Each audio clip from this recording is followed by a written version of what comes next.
ওরা বড় ব্যবসায়ী, ওরা কিন্তু এটাকে কমার্শিয়ালি দেখবে।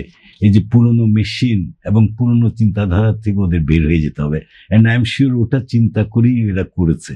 যে আমাদের যে প্রবলেমটা ছিল যে 2002 পর থেকেই সরকার জুট মিলগুলিকে লিজ দেওয়ার চেষ্টা করেছে, বেচার চেষ্টা করেছে, কিন্তু উইথ এ কন্ডিশন যে শুধু জুট মিল করতে হবে।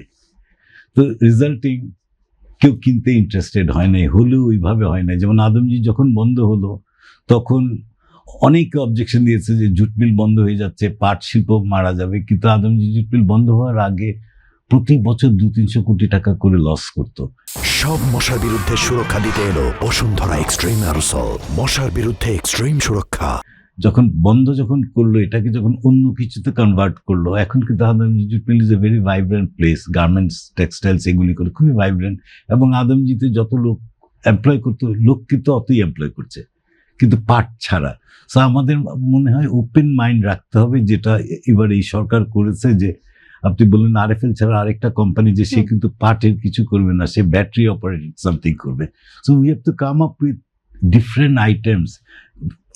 খুলনার খালিশপুরের প্লাটিনাম জুবিলি জুট মিল 30 বছরের জন্য ইজারা পেয়েছে হ্যামকো গ্রুপের আব্দুল্লাহ ব্যাটারি কোম্পানি লিমিটেড। কিন্তু ওরা পাট পণ্য কতটুকু করবে আমি জানি না, আর করে লাভও হবে কি না এটাও জানি না, বিকজ পাটের বাজার নাই। তো আপনি যখন পাট, আমি শুরুতেই যেটা বললাম 50 কেজি এনে বা পাটের জন্য, ওই মার্কেটটা কিন্তু অ্যাবসলিউটলি গন। আমি অস্ট্রেলিয়ার ওয়ান অফ দ্য বিগেস্ট বায়ারের এজেন্ট ছিলাম, যারা মাসে 200-300 কন্টেনার শুধু পটেটো ব্যাগ কিনতো। ওগুলি ছিল সব 50 কেজি অ্যান্ড অ্যাবাভ।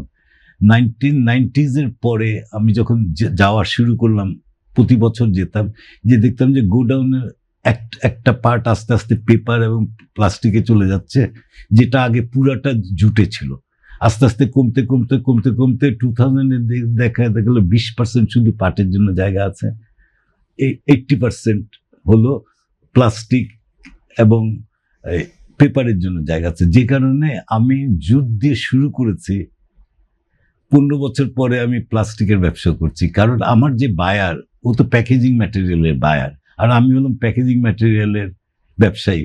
তা আমি আমার বায়ারদেরকে কেটার করার জন্য আমিও কিন্তু প্লাস্টিক ইন্ডাস্ট্রি করেছি।